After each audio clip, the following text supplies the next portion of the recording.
Good morning all of you. Welcome to free thinker motive. आज के इस video में हम सीडीएस का जो दूसरा एग्जाम हुआ था 2021 में उसके प्रश्न को हल करेंगे। चैनल पर आप पहली बार आए हैं तो इस चैनल को सब्सक्राइब कर दें। देखते हैं क्वेश्चन को।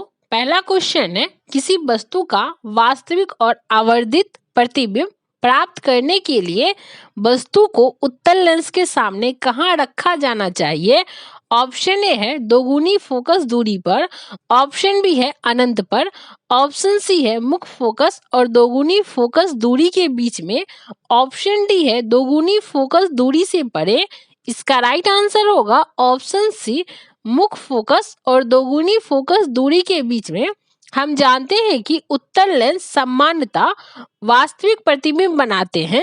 यदि हमें उत्तल लेंस द्वारा वास्तविक और आवर्धित प्रतिबिंब प्राप्त करना है तब वस्तु को मुख्य फोकस बिंदु तथा दोगुनी फोकस दूरी के मध्य रखा जाता है।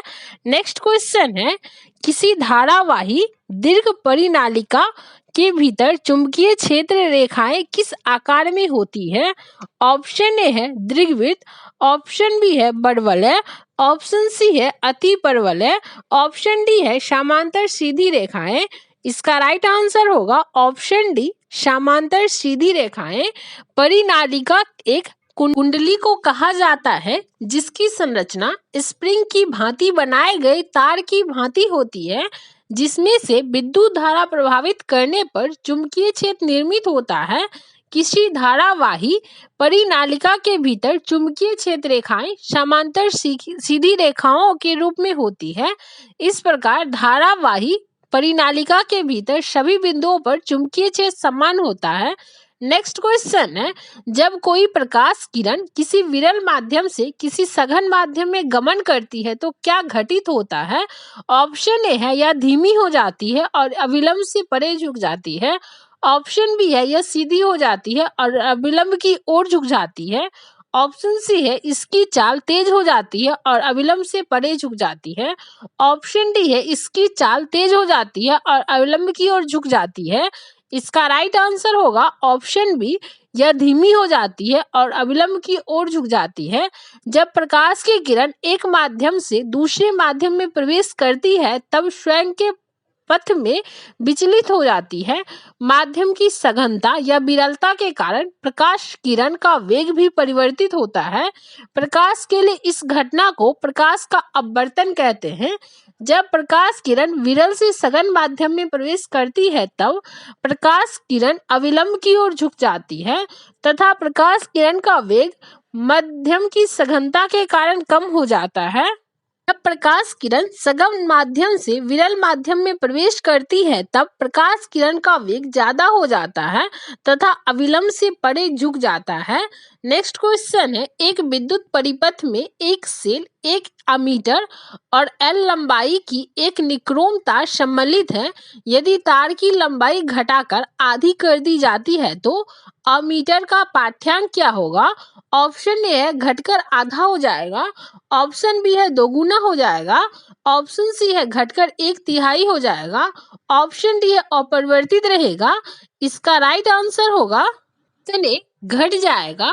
ओम के नियम अनुसार V बराबर IA होता है।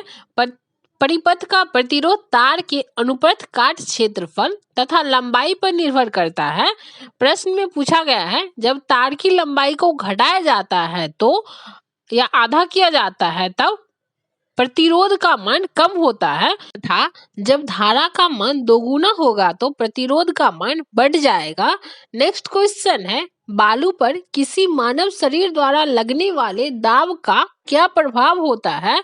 ऑप्शन ए है लेट जाने की तुलना में खड़े होने की स्थिति में अधिक होगा, ऑप्शन बी है लेटे होने की तुलना में खड़े होने की स्थिति में कम, ऑप्शन सी है खड़े होने या लेटे होने की स्थिति में एक समान, ऑप्शन डी है दिन के समय खड़े होने की स्थिति में अधिक और रात के समय लेटे होने की स्थिति में कम।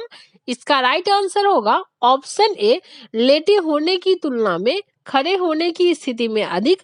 बालू पर किसी मानव शरीर द्वारा लगने वाला दाब लेटे होने की तुलना में खड़े की स्थिति में अधिक लगता है, क्योंकि किसी वस्तु या पिंड पर लगने वाला दाब उस वस्तु के संपर्क क्षेत्र पर निर्भर करता है।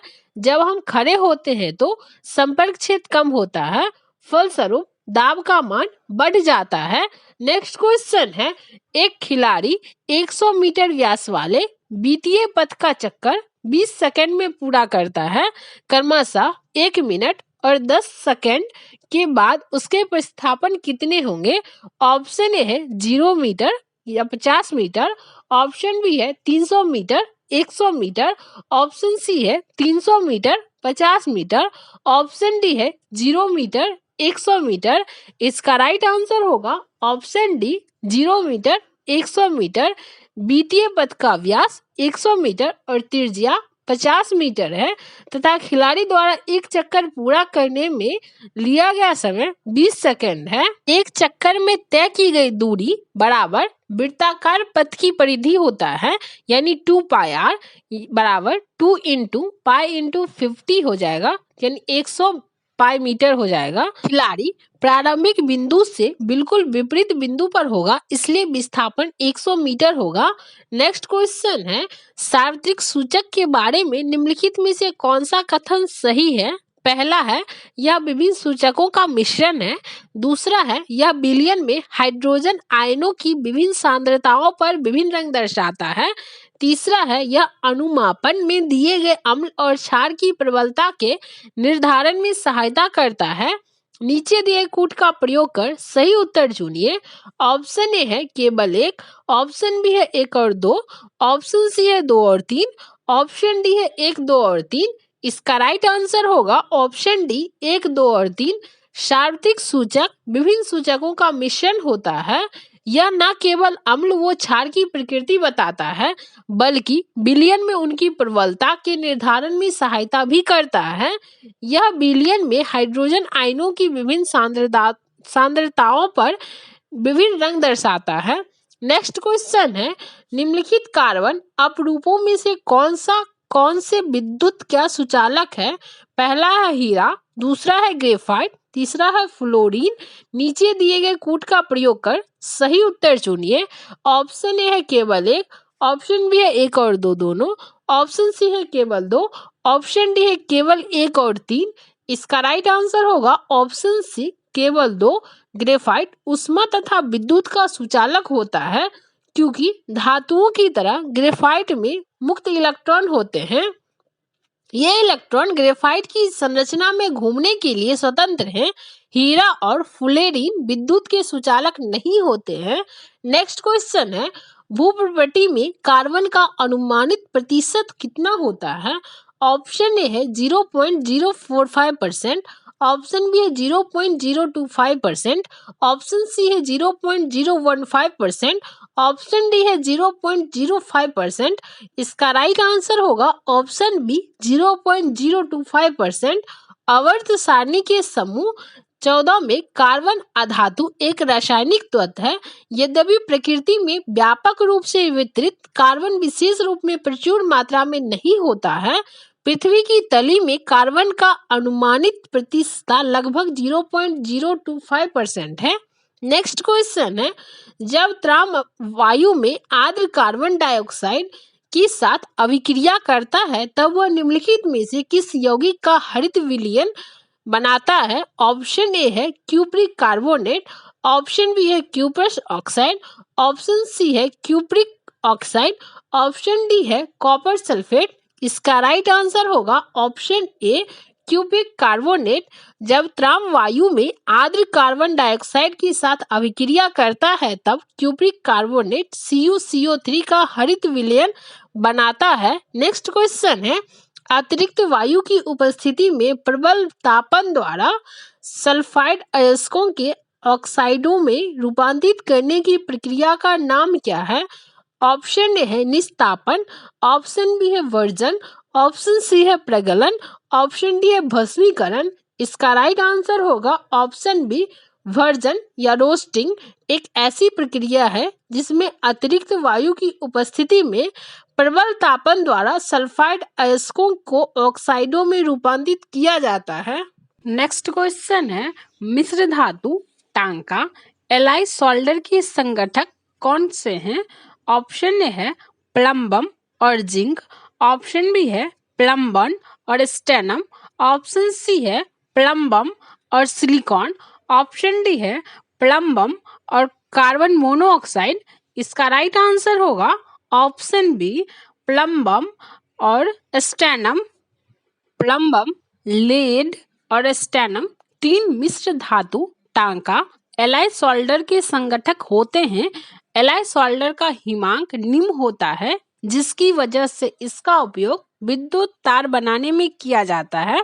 नेक्स्ट क्वेश्चन है, निम्नलिखित में से कौन सा किसी खाद्य श्रृंखला में पोषण रीतियों की संख्या को सीमित करता है? ऑप्शन ए है अपूर्ण खाद्य आपूर्ति। ऑप्शन बी है प्रदूषित वायु। ऑप्शन सी है उच्चतर पोषण रीतियों पर उपलब्ध ऊर्जा में कमी। ऑप्शन डी है परजीवी जीव। इसका राइट आंसर होगा ऑप्शन सी उच्चतर पोषण रीतियों पर उपलब्ध ऊर्जा में कमी। किसी खाद्य श्रृंखला में पोषण रीतियों की संख्या को सीमित करता है। समान रूप से जीव मंडल में एक जीव से दूसरे जीव में भोजन के रूप में ऊर्जा के हस्तांतरण के क्रम को आहार श्रृंखला कहते हैं तथा जिस स्तर पर एक जीव से दूसरे जीव में ऊर्जा का हस्तांतरण होता है उसे पोषक स्तर कहते हैं। पारितंत्र में प्रत्येक पोषक स्तर केवल 10% ऊर्जा का ही हस्तांतरण होता है एवं शेष 9% वह हो जाती है।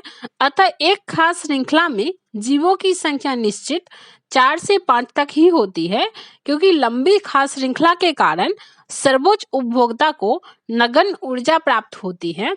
नेक्स्ट क्वेश्चन है, मटर के एक शुद्ध लंबे पौधे का संकरण एक बौने पौधे से किया जाता है। F2 पीढ़ी में शुद्ध लंबे पौधों का बौने पौधों के साथ अनुपात क्या होगा?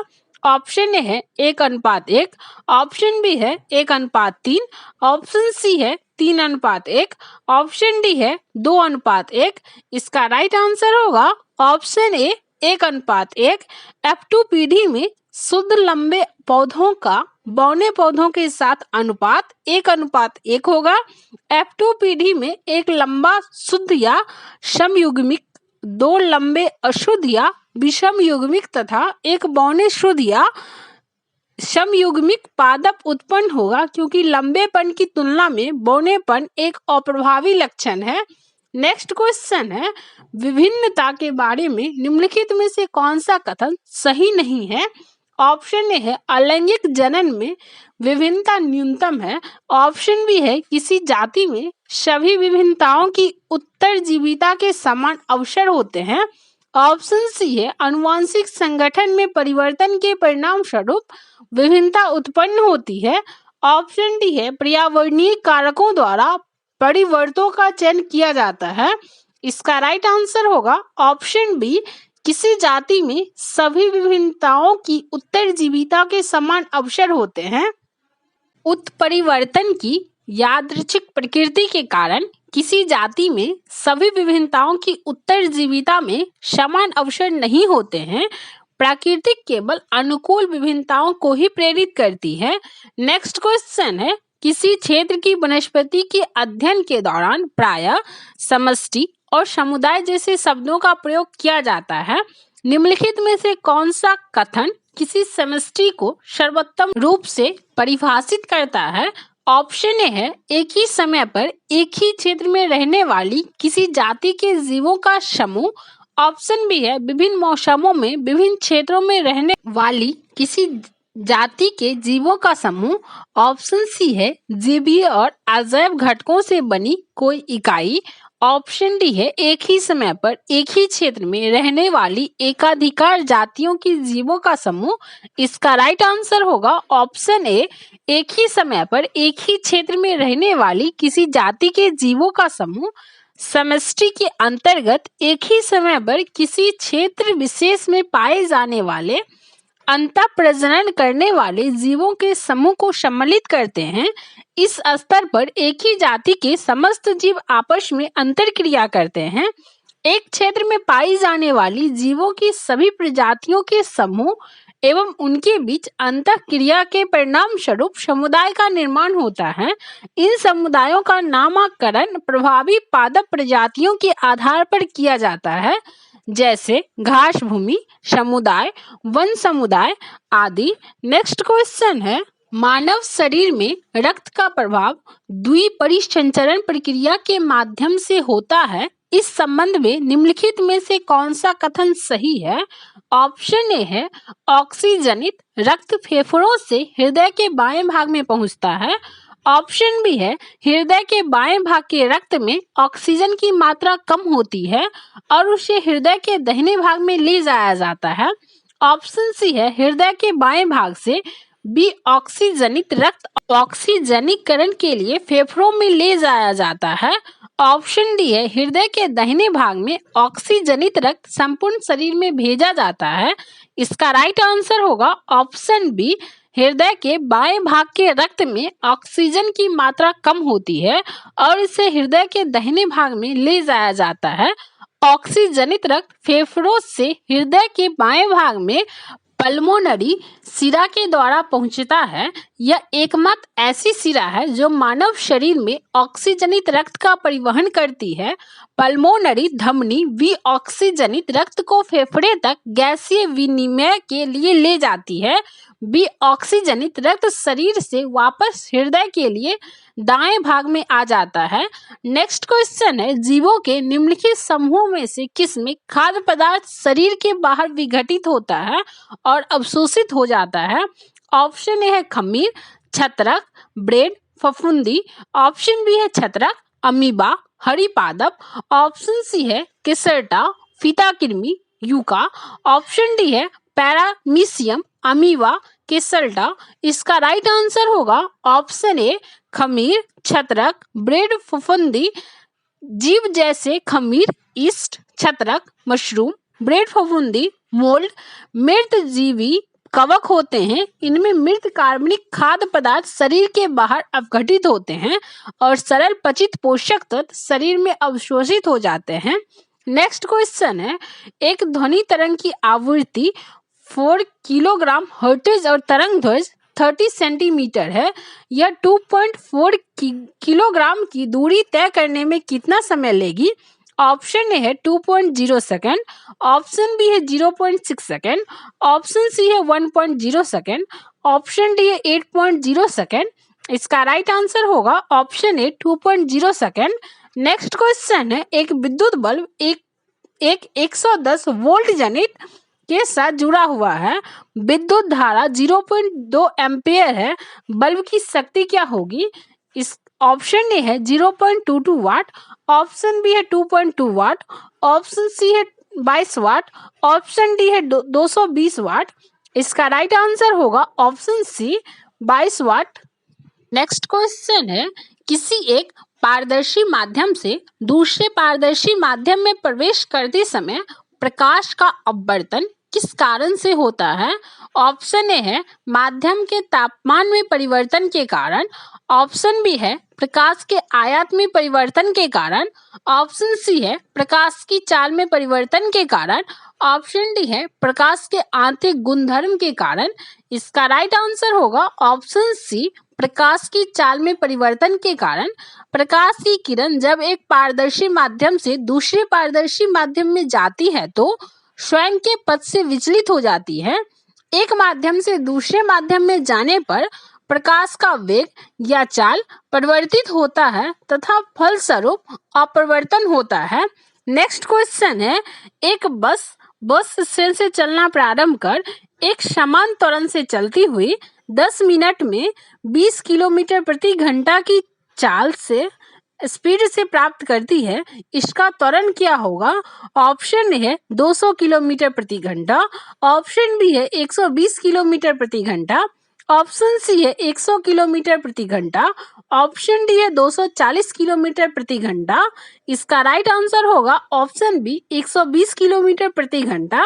नेक्स्ट क्वेश्चन है, NuHCl के साथ अभिक्रिया करने वाले धातुओं की सही अभिक्रियता कोटि निम्नलिखित में से कौन सी है? ऑप्शन ए है magnesium, aluminium, zinc, ferrous, option B है magnesium, aluminium, zinc, ferrous, option C है magnesium, zinc, ferrous, aluminium, option D है फेरस, मैग्नीशियम, एल्युमिनियम, जिंक। इसका राइट आंसर होगा option A magnesium, aluminium, zinc और ferrous. धातुओं की क्रियाशीलता क्रम को विद्युत रासायनिक श्रेणी या क्रियाशीलता श्रेणी द्वारा समझाया जा सकता है। इस श्रेणी में अधिक क्रियाशील धातु ऊपर की तरफ तथा कम क्रियाशील धातु नीचे की तरफ स्थित है।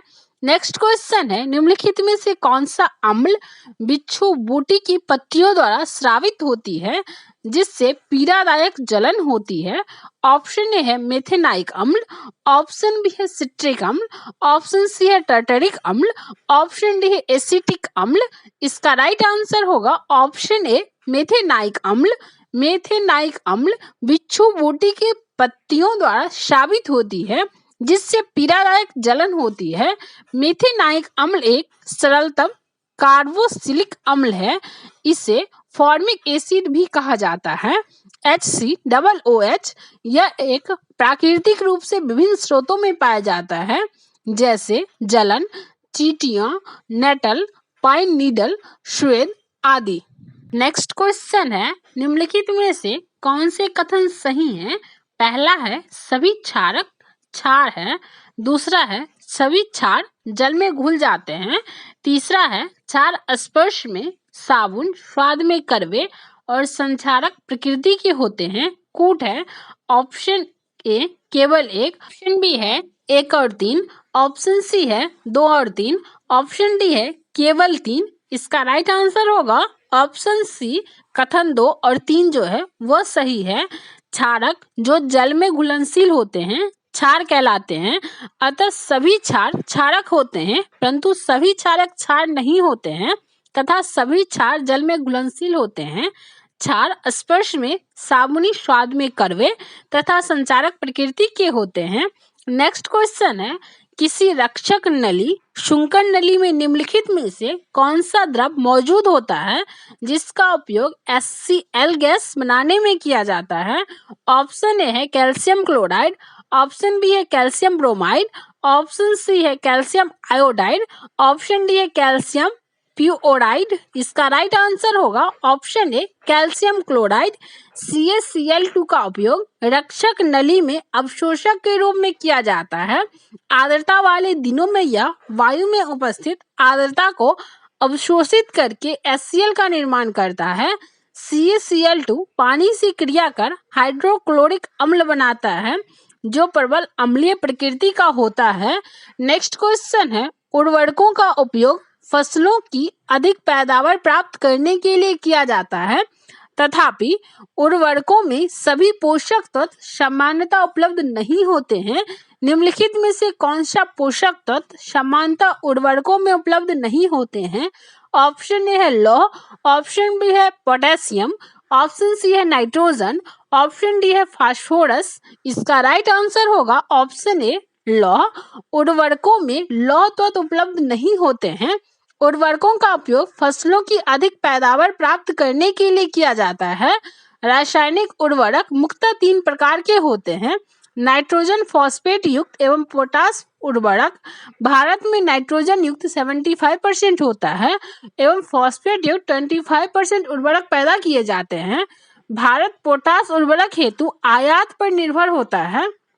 भारत विश्व में नाइट्रोजन उर्वरकों के उत्पादन में तीसरा और फॉस्फेट उर्वरकों में 7वें स्थान पर है। नेक्स्ट क्वेश्चन है, रूपा और सचिन ने अपने विद्यालय के उद्यान में एक प्राणी देखा। रूपा ने इसे एक कीट कहा जबकि सचिन ने इसकी पहचान केंचुए के रूप में की है। निम्नलिखित में से कौन सा लक्षण पुष्टि करता है कि यह एक कीट है? ऑप्शन ए है उक्त प्राणी के संदिग्ध पाद थे, ऑप्शन बी है उक्त प्राणी का शरीर अत्यंत कम खंडों में विभाजित था, ऑप्शन सी है उक्त प्राणी का शरीर बेलनाकार था, ऑप्शन डी है उक्त प्राणी का शरीर द्विपार्श्विक रूप से सममित था। इसका राइट आंसर होगा ऑप्शन ए उक्त प्राणी के संदिग्ध पाद थे। कीट काइटिन का बना हुआ बाह्य कंकाल 3 भागों में विभक्त शरीर, सिर, वक्ष, उदर, 3 युग्म संधित पाद, संयुक्त आंख एवं एक एंटीना का युग्म रखते हैं। ये ऑर्थोपोडा संख्य जंतु होते हैं। नेक्स्ट क्वेश्चन है, ऐसे प्राणी जो समुद्री हैं द्विपार्श्विक रूप से सममित हैं जिनमें एक प्रगुहा और एक पृष्ठ रज्जु हैं किंतु कशेरुक दंड की रचना नहीं करते हैं, उन्हें निम्नलिखित में से किस समूह के अंतर्गत रखा गया है?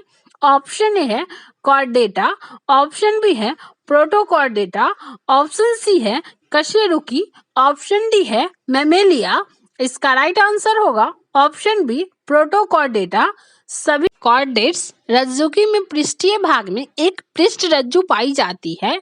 कॉर्डेट्स में प्रोटोकॉर्डेट्स एवं कशेरुकी सम्मिलित हैं।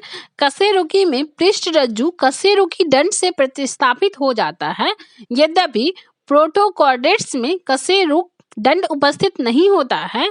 इसलिए ऐसे प्राणी जो समुद्री हैं, द्विपार्श्विक रूप से सम्मिलित हैं, जिनमें एक प्रगुहा और एक पृष्ठ रज्जु हैं किंतु कशेरुक दंड की रचना नहीं करते हैं, उन्हें प्रोटोकॉर्डेटा समूह के अंतर्गत रखा गया है। नेक्स्ट क्वेश्चन है, पादपों में अंतर्वेशी विवयोजक कहाँ पाया जाता है? ऑप्शन ए है पत्तियों अथवा पर्वों के आधार पर, ऑप्शन बी है तनों अथवा जड़ों में, ऑप्शन सी है तनों तथा पत्तियों के अग्रभाग में, ऑप्शन डी है पुष्प वृंत के आधार पर। इसका राइट आंसर होगा ऑप्शन ए पत्तियों अथवा पर्वों के आधार पर। पादपों में अंतर्वेशी विवयोजक पत्तियों तथा पर्वों के आधार पर पाया जाता है। अंतर्वेशी विवयोजक तने के पर्वों की लंबाई में वृद्धि में मदद करता है। यह समानता एक बीजपत्री पादपों में पाया जाता है। नेक्स्ट क्वेश्चन है, निम्नलिखित में से किस राष्ट्र के परिसंघ को अनश्वर राज्यों का अनश्वर संघ के रूप में वर्णित किया गया है? ऑप्शन ए है भारत, ऑप्शन बी है संयुक्त राज्य अमेरिका, ऑप्शन सी है कनाडा, ऑप्शन डी है ऑस्ट्रेलिया। इसका राइट आंसर होगा ऑप्शन बी संयुक्त राज्य अमेरिका। संयुक्त राज्य अमेरिका के परिसंघ को अनश्वर राज्यों को अनश्वर संघ कहा गया है, क्योंकि अमेरिका में राज्यों एवं देश का अलग अलग कानून है तथा वहां पर दोहरी नागरिकता का प्रचलन है। केंद्र की अलग एवं राज्य की अलग। परिसंघ उस व्यवस्था को कहते हैं जिसमें कुछ प्रभुसत्ता संपन्न राज्य मिलकर दो या अधिक राष्ट्र जो पूर्ण रूप से स्वतंत्र हो का निर्माण करते हैं। नेक्स्ट क्वेश्चन है, प्रसिद्ध निबंध the end of history and the last man का लेखक निम्नलिखित में से कौन है?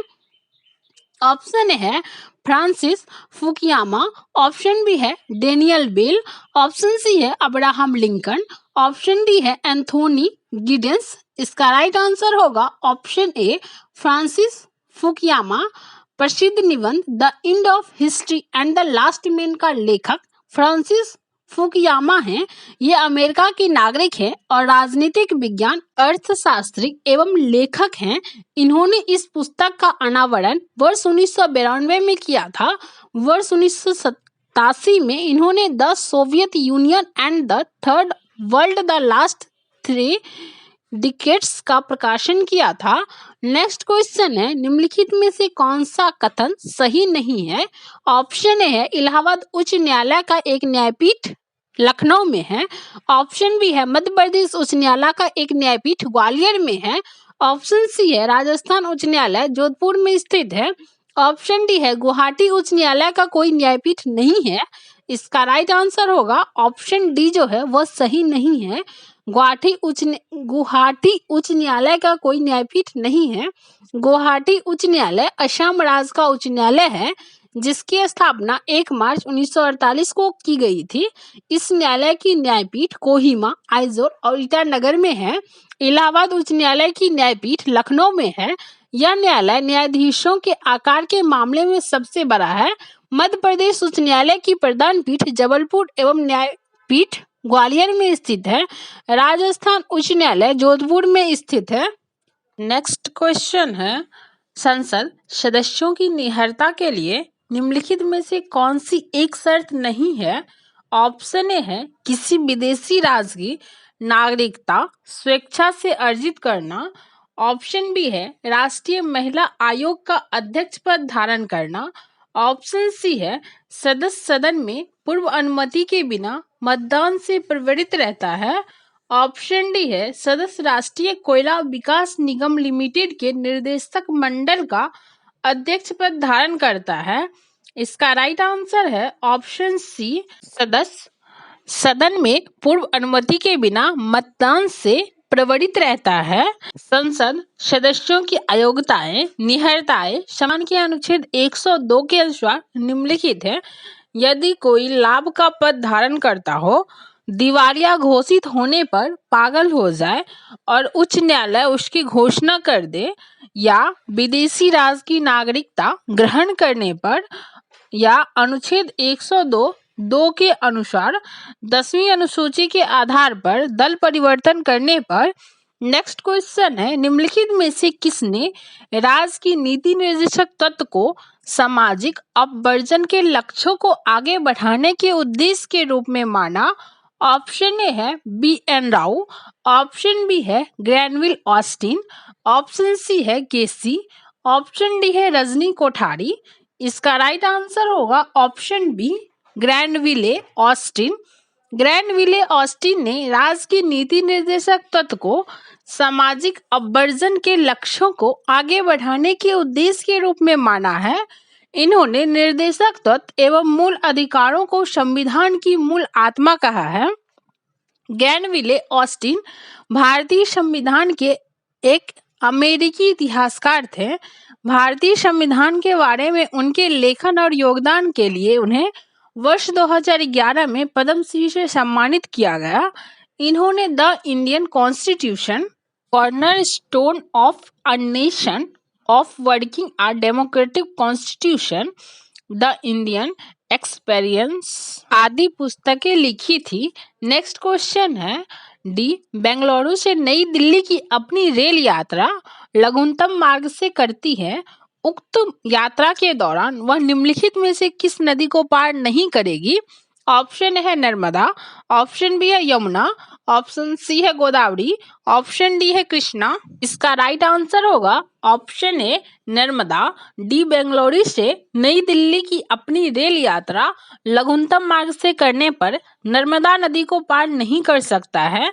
इसके मार्ग में सबसे पहले कृष्णा, गोदावरी और यमुना नदी पड़ेगी।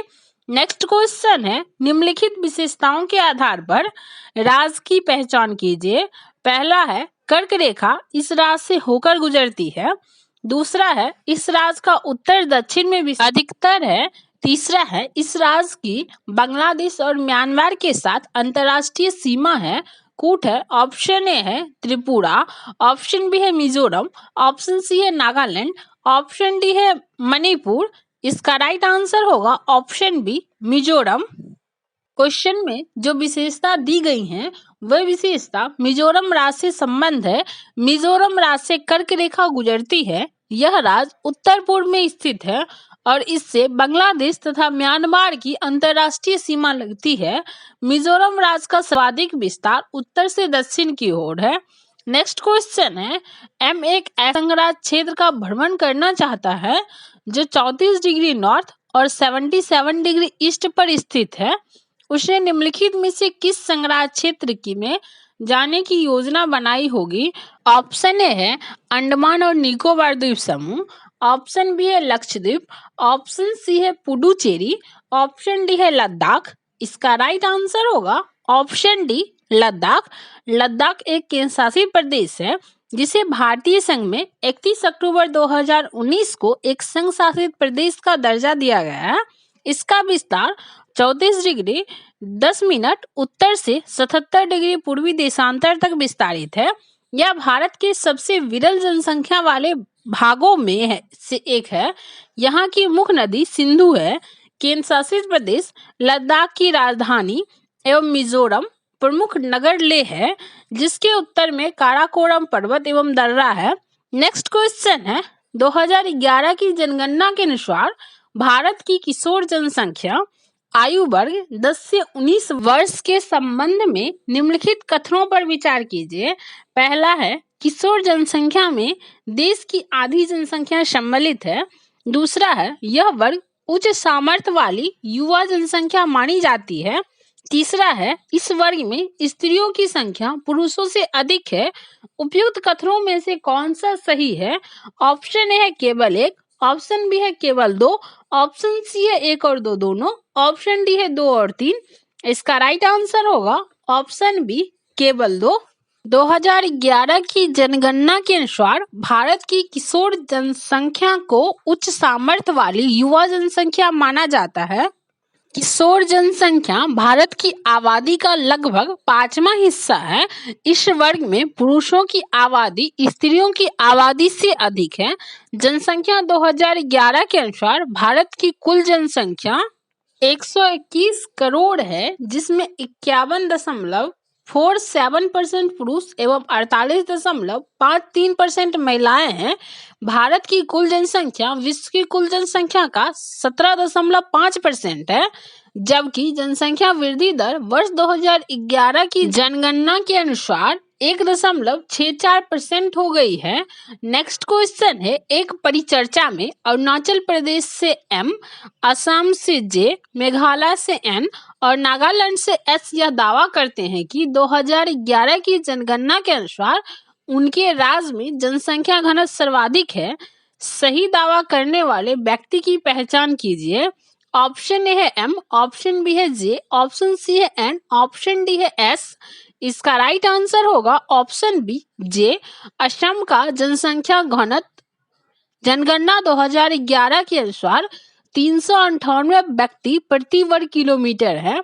अन्य राज्यों की जनसंख्या घनत्व मेघालय का 132 है, नागालैंड का 119 है, अरुणाचल प्रदेश का 17 से भी कम है। जनगणना 2011 के अनुसार देश का जनसंख्या घनत्व 325 व्यक्ति प्रति वर्ग किलोमीटर से बढ़कर 382 व्यक्ति प्रति वर्ग किलोमीटर हो गया है। नेक्स्ट क्वेश्चन है, निम्नलिखित प्राचीन भारतीय राजाओं में से किसकी प्रशंसा प्रयाग प्रशस्ति में अलंकृत शब्दों में की गई है? ऑप्शन ए है अशोक, ऑप्शन बी है हर्षवर्धन, ऑप्शन सी है समुद्रगुप्त, ऑप्शन डी है बिंदुसार। इसका राइट आंसर होगा ऑप्शन सी समुद्रगुप्त। प्रयाग प्रशस्ति में गुप्त वंशीय शासक समुद्रगुप्त की उपलब्धियों का वर्णन प्रशंसात्मक रूप से किया गया है। प्रयाग प्रशस्ति के रचनाकार हरिसेन थे। हरिसेन में समुद्रगुप्त के विषय में लिखा है कि वे देवताओं में कुबेर, वरुण, इंद्र और यम के समान हैं। प्रयाग स्तंभ लेख के 7वें श्लोक में समुद्रगुप्त की सामरिक विजयों का विवरण मिलता है। इस प्रशस्ति को हरिसेन ने संस्कृत की चंपू शैली में लिखा है। यह अभिलेख इलाहाबाद में अशोक स्तंभ पर लिखा गया है, जिसमें समुद्रगुप्त की एक योद्धा, राजा, विद्वान और तथा कवि के रूप में प्रशंसा की गई है। इसमें समुद्रगुप्त की उत्तरी भारत के 9 राजाओं के विरुद्ध विजयों का वर्णन है। नेक्स्ट क्वेश्चन है, आत्मसम्मान आंदोलन किसने प्रारंभ किया था? ऑप्शन ए है B R Ambedkar, option B है ज्योतिबा फूले, ऑप्शन सी है E V Ramaswamy Naicker, option D है जवाहरलाल नेहरू। इसका राइट आंसर होगा option C E V Ramaswamy Naicker. आत्मसम्मान आंदोलन को वर्ष 1920 में ईवी रामास्वामी नायकर द्वारा दक्षिण भारत में प्रारंभ किया गया था। ईवी रामास्वामी नायकर को पेरियार के नाम से भी जाना जाता है। इन्होंने धर्म के साथ साथ ब्राह्मणों के आधिपत्य और जाति प्रथा पर भी आक्रमण किया। विधवा विवाह और परिवार नियोजन जैसे मुद्दे पर भी बल दिया। वर्ष 1925 में नायकर ने अपना एक समाचार पत्र कुदी आरासू का प्रकाशन प्रारंभ किया। इन्हें एक उग्र समाज सुधारक के रूप में जाना जाता है। नायकर ने मनुस्मृति, धर्मशास्त्रों और रामायण को जलाने की वकालत की। इन्होंने हिंदू रूढ़िवादिता का भी खंडन किया। नेक्स्ट क्वेश्चन है, प्राचीन भारतीय ग्रंथों में वर्णित प्राचीन शहर तक्षशिला की अवस्थिति का निरूपण किसने किया? ऑप्शन ए है अलेक्जेंडर कनिंघम, ऑप्शन बी है R D Banerjee, option C है जॉन मार्शल, ऑप्शन डी है दयाराम सहनी। इसका राइट आंसर होगा ऑप्शन ए अलेक्जेंडर कनिंघम। प्राचीन भारतीय ग्रंथों में वर्णित प्राचीन शहर तक्षशिला की अवस्थिति का निरूपण अलेक्जेंडर कनिंघम ने किया है। इन्हें भारतीय पुरातत्व का जनक माना जाता है। ये बंगाल इंजीनियर समूह के साथ एक ब्रिटिश सेना में इंजीनियर थे। बाद में इन्होंने भारत के इतिहास और पुरातत्व में रुचि ली। इन्होंने कर्नल एफसी के साथ 1837 ईस्वी में सारनाथ में खुदाई करवाई थी। 1842 ईस्वी में संकिसा और 1851 ईस्वी में इन्होंने सांची में भी खुदाई करवाई थी। नेक्स्ट क्वेश्चन है, निम्नलिखित में से कौन जैन आचार्य नहीं है? ऑप्शन ए है भद्रबाहु, ऑप्शन बी है क्षेमा, ऑप्शन सी है हरिभद्र, ऑप्शन डी है सिद्धसेना दिवाकर। इसका राइट आंसर होगा ऑप्शन बी क्षेमा। क्षेमा जैन आचार्य नहीं बल्कि एक बौद्ध भिक्षुनी है। यह बुद्ध के प्रधान शिष्यों में से एक थी। क्षेमा का जन्म प्राचीन साम्राज्यवाद मध्य के शाही परिवार में हुआ था। यह मगध सम्राट राजा बिंबिसार की पत्नी थी। प्रमुख जैनाचार्यों में भद्रबाहु, हरिभद्र, सिद्धसेना, दिवाकर आदि थे। भद्रबाहु दिगंबर संप्रदाय को मानने वाले प्रमुख आचार्य थे। दिगंबर साधु को जुल्लक, एल्लक तथा निर्गंथ कहा जाता है। नेक्स्ट क्वेश्चन है, भारत में महात्मा गांधी की पहली महत्वपूर्ण सार्वजनिक उपस्थिति कहाँ हुई? ऑप्शन ए है चंपारण 1917, ऑप्शन बी है खेरा 1918, ऑप्शन सी है बनारस हिंदू विश्वविद्यालय के उद्घाटन समारोह में 1916, ऑप्शन डी है रोलेक्ट एक्ट 1919। इसका राइट आंसर होगा ऑप्शन सी बनारस हिंदू विश्वविद्यालय के उद्घाटन समारोह में 1916। भारत में महात्मा गांधी की पहली महत्वपूर्ण सार्वजनिक उपस्थिति बनारस हिंदू विश्वविद्यालय के उद्घाटन समारोह के अवसर पर आयोजित प्रार्थना सभा में वर्ष 1916 में हुई थी। महात्मा गांधी वर्ष 1915 में दक्षिण अफ्रीका से भारत लौटे थे तथा भारतीय स्वतंत्रता संघर्ष में महत्वपूर्ण भूमिका का निर्वहन किया था। इन्होंने भारत में प्रथम सफल आंदोलन वर्ष 1917 में बिहार के चंपारण में अंग्रेज मिल मालिकों के विरोध में किया था। इनके द्वारा वर्ष 1918 में खेरा सत्याग्रह और वर्ष 1919 में रोलेक्ट एक्ट सत्याग्रह को भी नेतृत्व प्रदान किया गया। नेक्स्ट क्वेश्चन है, पतंजलि के महाभाष्य के बारे में निम्नलिखित कथनों पर विचार कीजिए। पहला है, इसमें कौटिल्य का उल्लेख है। दूसरा है, यह व्याकरण ग्रंथ है और इसमें ऐतिहासिक व्यक्तियों का संदर्भ केवल प्रसंगवश आया है। उपरोक्त कथनों में से कौन सा सही है? ऑप्शन ए है केवल एक, ऑप्शन बी है केवल दो, ऑप्शन सी है एक और दो दोनों, ऑप्शन डी है ना तो एक ना ही दो। इसका राइट आंसर होगा ऑप्शन बी केवल दो। पतंजलि के महाभाष्य के संदर्भ में कथन दो जो है वो सही है। महाभाष्य पतंजलि द्वारा रचित है। पतंजलि ने पापिनी के अष्टाध्यायी के कुछ चुने हुए सूत्रों पर भाष्य लिखा था जिसे व्याकरण महाभाष्य का नाम दिया गया। महाभाष्य वैसे तो व्याकरण का ग्रंथ माना जाता है किंतु इसमें कहीं कहीं राजाओं, महाराजाओं एवं जनतंत्रों की घटनाओं के साथ ऐतिहासिक व्यक्तियों के प्रसंग का विवरण मिलता है। पतंजलि द्वारा रचित महाभाष्य 84 अध्यायों में विभक्त व्याकरण महाभाष्य है। इसका प्रथम अध्याय अस्पृश्यता के नाम से जाना जाता है। नेक्स्ट क्वेश्चन है, निम्नलिखित में से किसने किसी पण्य का मांग वक्र के अनुदिश उतार चढ़ाव हो सकता है? ऑप्शन ए है इसकी कीमत में परिवर्तन, ऑप्शन बी है अन्य पण्यों की कीमत में परिवर्तन, ऑप्शन सी है उपभोक्ता के आय में परिवर्तन, ऑप्शन डी है उपभोक्ता की पसंद और प्राथमिकताओं में परिवर्तन। इसका राइट आंसर होगा ऑप्शन सी उपभोक्ता की आय में परिवर्तन। किसी पण्य का मांग वक्र के अनुदिश उतार चढ़ाव होता है तो इससे उपभोक्ता की आय में परिवर्तन होता है। यदि वस्तु की कीमतें स्थिर रहे तथा उपभोक्ता की आय में परिवर्तन हो जाए तो आय में होने वाले परिवर्तन का उपभोक्ता की संतुष्टि पर जो प्रभाव पड़ता है वह आय प्रभाव कहलाता है। मांग का नियम बताता है कि किसी वस्तु की कीमत में वृद्धि होने से उसकी मांग कम हो जाती है तथा कीमत में कमी होने से मांग बढ़ जाती है। इस प्रकार मांग व वस्तु के मूल्य के बीच विपरीत संबंध पाया जाता है। नेक्स्ट क्वेश्चन है, निम्नलिखित में से कौन सी किसी चयनित क्रियाकलाप की अवसर लागत है? ऑप्शन ए है तुरंत देय लागत, ऑप्शन बी है तुरंत देय लागत और सरकार द्वारा वहन की गई लागत, ऑप्शन सी है छोड़ दिए गए सभी अवसरों का मूल्य, ऑप्शन डी है सर्वोत्तम के बाद के विकल्प का मूल्य जिसे छोड़ दिया गया। इसका राइट आंसर होगा ऑप्शन डी सर्वोत्तम के बाद के विकल्प का मूल्य जिसे छोड़ दिया गया। सर्वोत्तम के बाद के विकल्प का मूल्य जिसे छोड़ दिया गया वह अवसर लागत कहलाती है। अर्थव्यवस्था की दृष्टि से किसी एक वस्तु की अतिरिक्त मात्रा की अवसर लागत दूसरी वस्तु की त्याग की गई मात्रा होती है।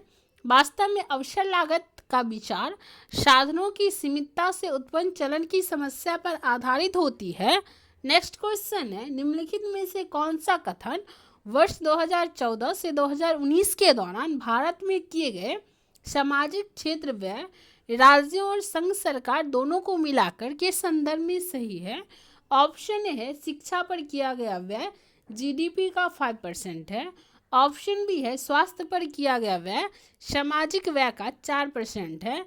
ऑप्शन सी है जीडीपी के प्रतिशत के रूप में शिक्षा पर किए गए व्यय में गतिरोध है। ऑप्शन डी है स्वास्थ्य क्षेत्र में किया गया व्यय कुल व्यय का 10% था। इसका राइट आंसर होगा ऑप्शन सी, जीडीपी के प्रतिशत के रूप में शिक्षा पर किए गए व्यय में गतिरोध है। वर्ष 2014 से 19 के दौरान भारत में किए गए सामाजिक क्षेत्र व्यय राज्यों और संघ सरकार को मिलाकर के संदर्भ में कथन सी जो है वो सही है। सामाजिक क्षेत्र व्यय के तहत जीडीपी के प्रतिशत के रूप में शिक्षा पर किए गए व्यय में गतिरोध था, क्योंकि राज्य सरकारों और केंद्र सरकार द्वारा चलाई जाने वाली योजनाओं में शिक्षा क्षेत्र के लिए सर्व शिक्षा अभियान का बजट बेहद केंद्रीकृत है। स्कूल कुल शिक्षा बजट का 1% से भी कम अपने विवेक से खर्च कर सकते हैं। नेक्स्ट क्वेश्चन है, यूएनडीपी की मानव विकास रिपोर्ट 2020 के अनुसार हाल के वर्षों में भारत ने किन एचडीआई घटकों में सुधार किया है? पहला है जन्म पर आयु संभावित, दूसरा है विद्यालयी शिक्षा के प्रत्याशित वर्ष, तीसरा है प्रति व्यक्ति जेएनआई, चौथा है विद्यालयी शिक्षा के माध्य वर्ष कूट है। ऑप्शन ए है 1 और 2, ऑप्शन बी है 2 और 3, ऑप्शन सी है 1 और 3, ऑप्शन डी है 1, 2, 3 और 4।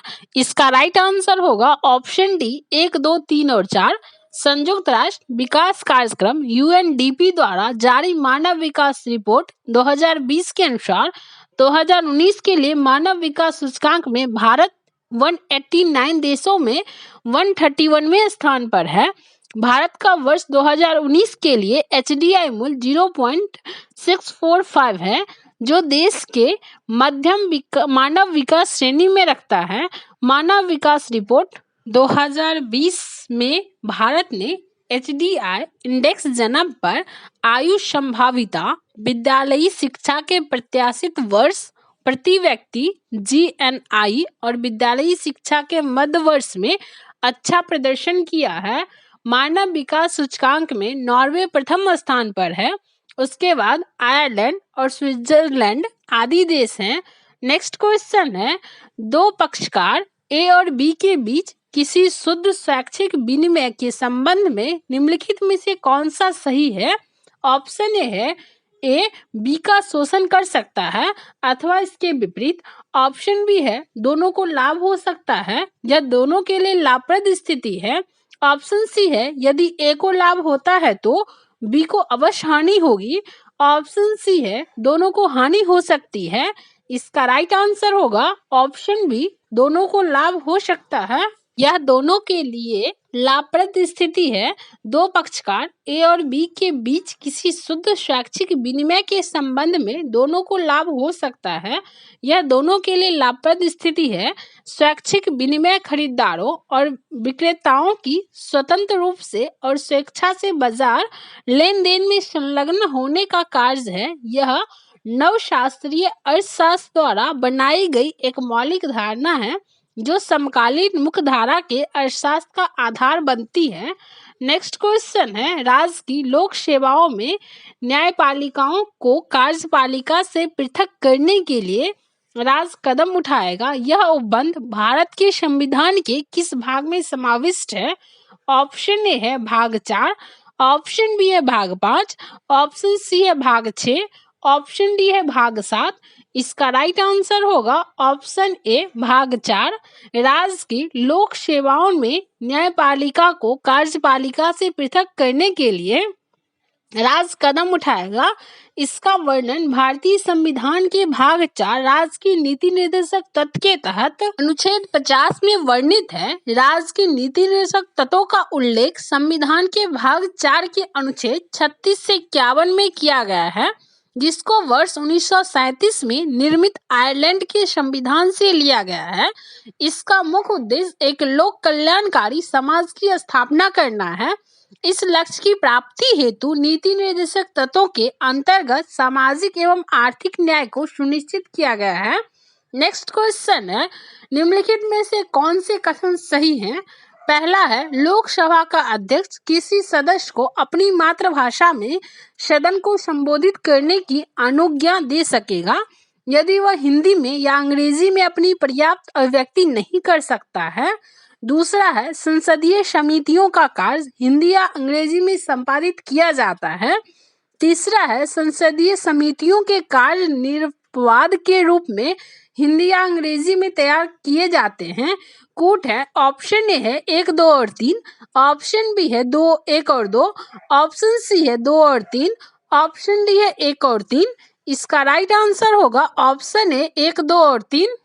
लोकसभा का अध्यक्ष किसी सदस्य को अपनी मातृभाषा में सदन को संबोधित करने की अनुमति दे सकेगा यदि वह हिंदी या अंग्रेजी में अपनी पर्याप्त अभिव्यक्ति नहीं कर सकता है। इसके अतिरिक्त अध्यक्ष किसी भी सदस्य को भाषण समाप्त कर बैठने का निर्देश भी दे सकता है।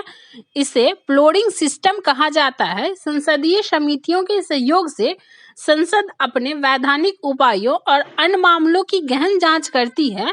संसदीय समितियां का कार्य हिंदी अथवा अंग्रेजी में संपादित किया जाता है। भारत में संसदीय समितियां 2 प्रकार की होती है, तटस्थ समिति एवं अस्थायी समिति। अस्थायी समितियों में लोक लेखा समिति, प्राक्कलन समिति एवं सार्वजनिक उपक्रम समिति प्रमुख है। नेक्स्ट क्वेश्चन है, भारत के संविधान के अनुच्छेद 12 में यथा परिभाषित शब्द राज्य का सही अर्थ निम्नलिखित में से कौन सा है? ऑप्शन है, इसका आशय केवल भारत सरकार से है। ऑप्शन बी है, इसका आशय केवल भारत सरकार और भारत की संसद से है। ऑप्शन सी है, इसका आशय केवल भारत सरकार, भारत की संसद तथा प्रत्येक राज्य की सरकारों और विधानमंडलों से है।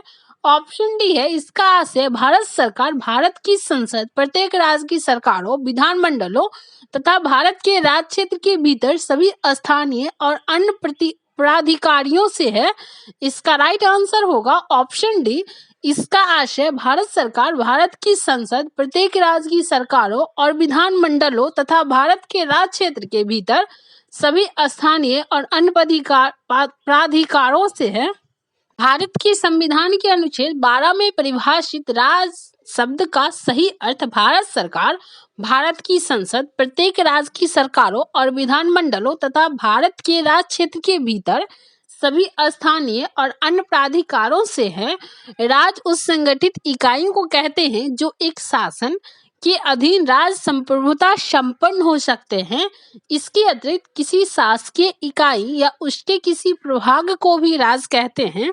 नेक्स्ट क्वेश्चन है, राज्यसभा में स्थानों के संबंध में निम्नलिखित में से सबसे बड़ा राज्य कौन सा है? ऑप्शन है आंध्र प्रदेश, ऑप्शन बी है बिहार, ऑप्शन सी है राजस्थान, ऑप्शन डी है कर्नाटक। इसका राइट आंसर होगा ऑप्शन बी बिहार। राज्यसभा में स्थानों के संबंध में दिए गए विकल्पों में से सबसे बड़ा राज्य बिहार है। बिहार में राज्यसभा की सीटों की संख्या 16, आंध्र प्रदेश में 7, राजस्थान में 10 एवं कर्नाटक में 12 है। उत्तर प्रदेश को सबसे अधिक राज्यसभा की सीटें 31 सीटें प्राप्त है। राज्यसभा संसद का उस सदन है जो राज्यों के प्रतिनिधित्व की व्यवस्था करता है।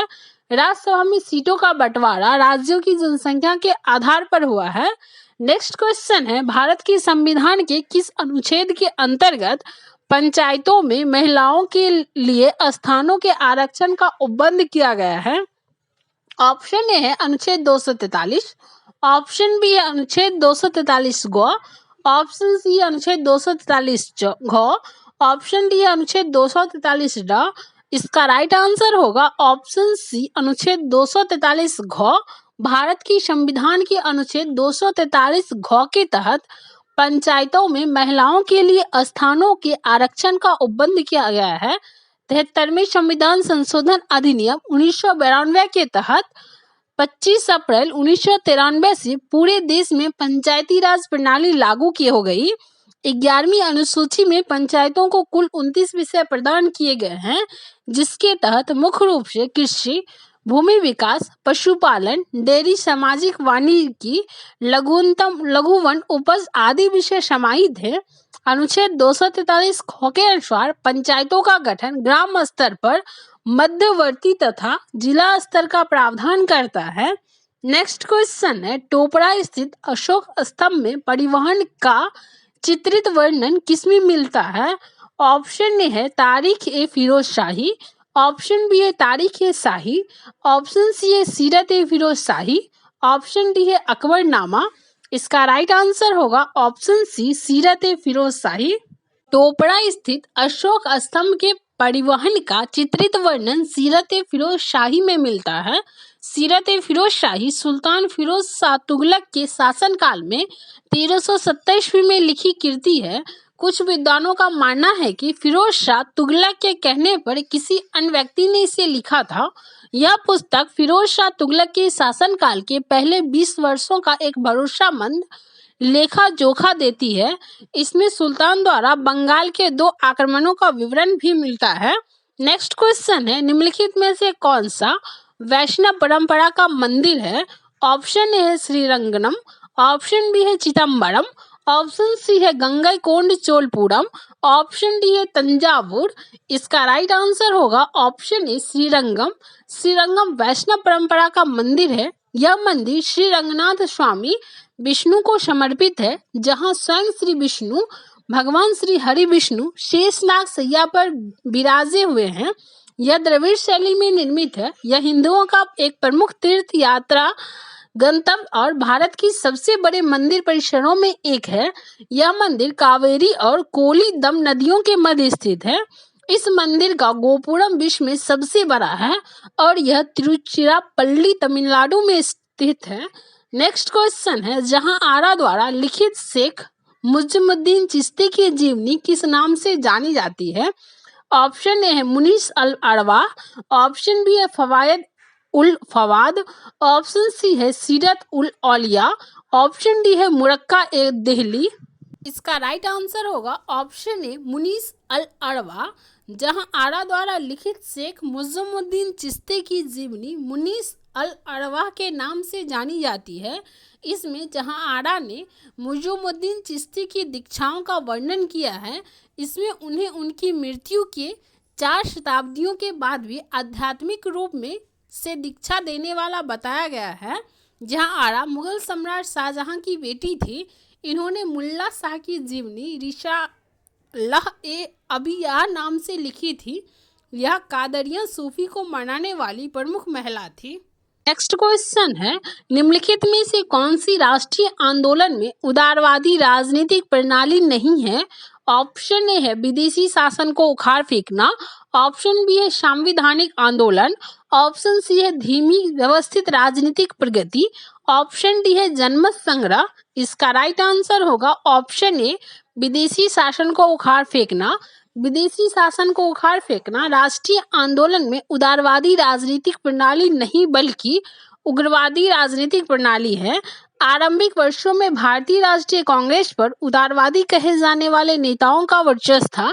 इसमें राष्ट्रीय आंदोलन में ब्रिटिश सरकार के समक्ष कुछ प्रमुख मांगे रखी थी, जैसे भारत के लिए सरकार में कुछ रियायतें, विधान परिषदों का विस्तार, संवैधानिक आंदोलन करने का अधिकार, उच्च सरकारी नौकरियों में अवसर की मांग, न्यायपालिका का कार्यपालिका से पृथककरण, प्रेस एवं भाषण पर लगे प्रतिबंधों को समाप्त करना, कारखानों में श्रमिकों की स्थिति में सुधार आदि।